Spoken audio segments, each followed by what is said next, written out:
வணக்கம். இலங்கை செய்திகளுக்காக நான் ஹரிணி. முதலில் தலைப்புச் செய்திகள்.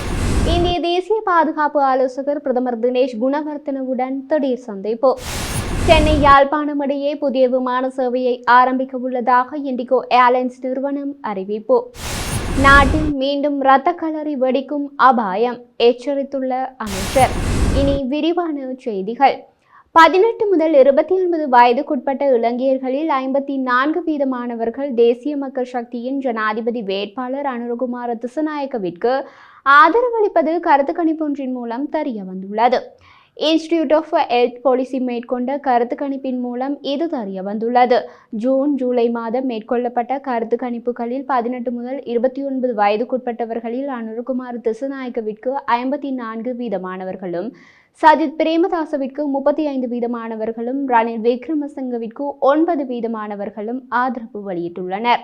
கருத்து கணிப்பில் கலந்து கொண்ட 30 முதல் 59 வயதுக்கு உட்பட்டவர்களில் 38% சஜித் பிரேமதாசவிற்கும் 37% அனுரகுமார திசாநாயக்கவிற்கும் 22% ரணில் விக்ரமசிங்கவிற்கும் ஆதரவை வெளியிட்டுள்ளனர்.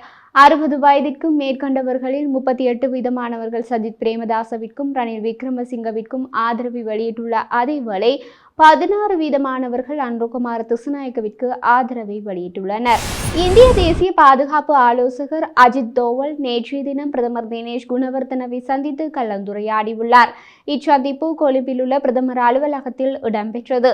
குறித்த சந்திப்பில் இந்திய தேசிய பாதுகாப்பு ஆலோசகர் அஜித் தோவல் இந்தியா மற்றும் இலங்கை இடையே பொருளாதார ஒத்துழைப்பை மேலும் வலுப்படுத்த அபரிமிதமான சாத்தியக்கூறுகள் இருப்பதாகவும் இருதரப்பு உறவுகளில் பூரணத்துவம் என்ற அம்சத்தை கருத்தில் கொண்டு இது பரஸ்பர நலனுக்காகது என்றும் தெரிவித்தார்.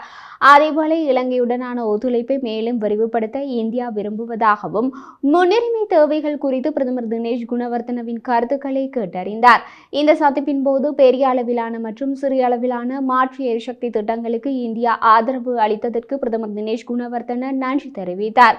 மின்சார உற்பத்தி மற்றும் விநியோகத்தில் தனியார் துறையின் பங்களிப்பை இலகுப்படுத்தும் வகையில் இலங்கை மின்சார சபை விதிமுறைகளை திருத்துவதற்கு அரசாங்கம் நடவடிக்கை எடுத்துள்ளதாகவும் சூரிய மற்றும் காற்றலை மின்திட்டங்களில் இந்த முதலீடுகளை அதிகரிக்க முடியும் எனவும் அவர் கூறினார். இலங்கையின் தேரவாத பொருளாதார கொள்கையானது 25 நூற்றாண்டுகளுக்கு முன்னர் கௌதம புத்தரின் காலத்தில் இந்தியாவில் இருந்த பொருளாதார முறைமைகளை அடிப்படையாக கொண்டது என்றும் அது பொருளாதார வளர்ச்சிக்கு துணையாக இருக்கும் என்றும் பிரதமர் குணவர்த்தன தெரிவித்தார்.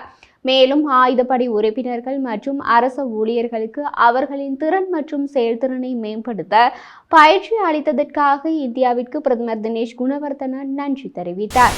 எதிர்வரும் செப்டம்பர் 21 ஜனாதிபதி தேர்தல் நடைபெறவுள்ள நிலையில் ரணில் விக்ரமசிங்கவின் ஜனாதிபதி விஞ்ஞாபனம் வெளியாகி இருப்பதோடு அதில் எமது எதிர்பார்ப்புகள் எழுத்து மூலமாக பிரதிபலிக்கின்றது என நாடாளுமன்ற உறுப்பினர் வடிவேல் சுரேஷ் தெரிவித்துள்ளார்.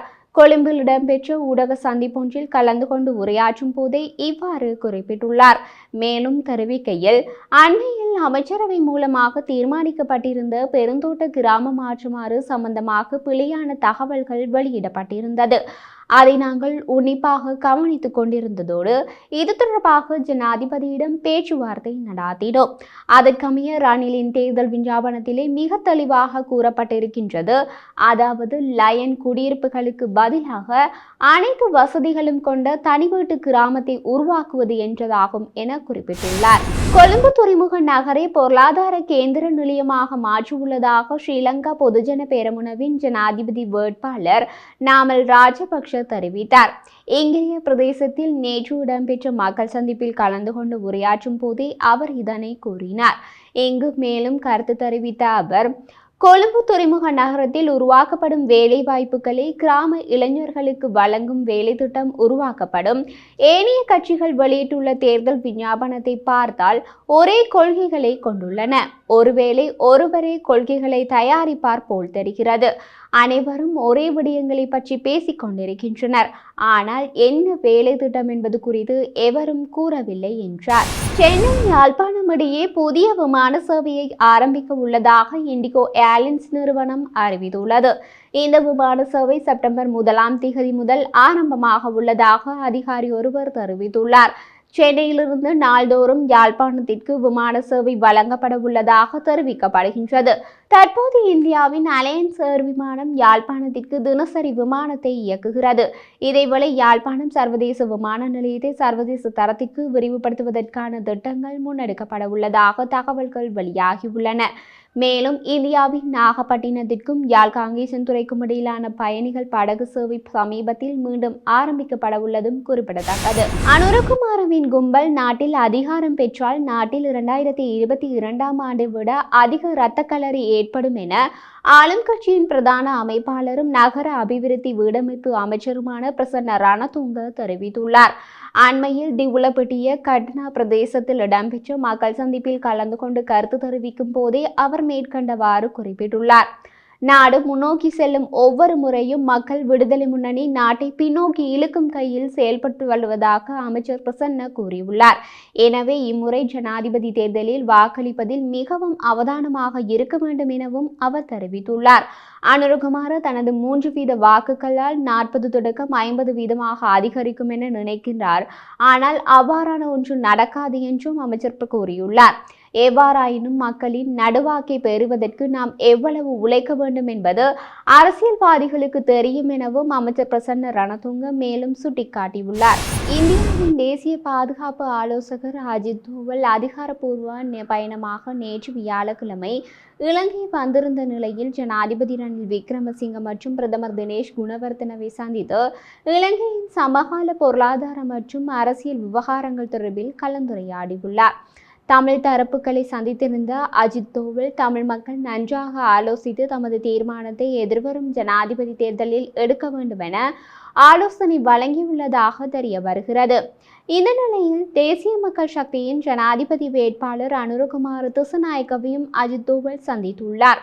முக்கியத்துவம் வாய்ந்த ஒரு சந்திப்பாக இது பார்க்கப்படுகிறது. இன்னும் 22 நாட்களில் இலங்கை தீவு ஜனாதிபதி தேர்தல் ஒன்றை எதிர்கொள்ள நிலையில் டில்லியின் செய்திகளுடன் இலங்கை வந்துள்ள அஜித் தோவல் அரசு தரப்பினரை மாத்திரமே சந்திப்பார் என எதிர்பார்க்கப்பட்டது. ஆனால் அவர் தமிழ் தரப்பினர் மற்றும் ஜனாதிபதி தேர்தலில் வெற்றி பெற வாய்ப்பு உள்ள வேட்பாளர்களில் ஒருவராக கருதப்படும் அனுரகுமாரவையும் சந்தித்துள்ளமை குறித்து ராஜதந்திர மட்டத்தில் விசேட அவதானம் செலுத்தப்பட்டுள்ளது. கடந்த சில மாதங்களுக்கு முன்னர் புதுடில்லிக்கு அழைக்கப்பட்ட அனுரகுமாரவிடம் இந்தியா எதிர்கால அரசியல் நகர்வுகள் குறித்து கலந்துரையாடியிருந்தது. ஜனாதிபதி தேர்தல் நெருங்கியுள்ள சூழலில் வெற்றி வேட்பாளர்களில் ஒருவராக கருதப்படும் அனுரவை இந்திய தரப்பு சந்தித்ததனூடாக எவர் வெற்றி பெற்றாலும் அனைத்தும் செயல்பட தயார் என மறைமுகமாக செய்தியை சர்வதேசத்துக்கு இந்தியா வெளிப்படுத்தியுள்ளதாகவும் அரசியல் ஆய்வாளர்கள் தெரிவிக்கின்றனர்.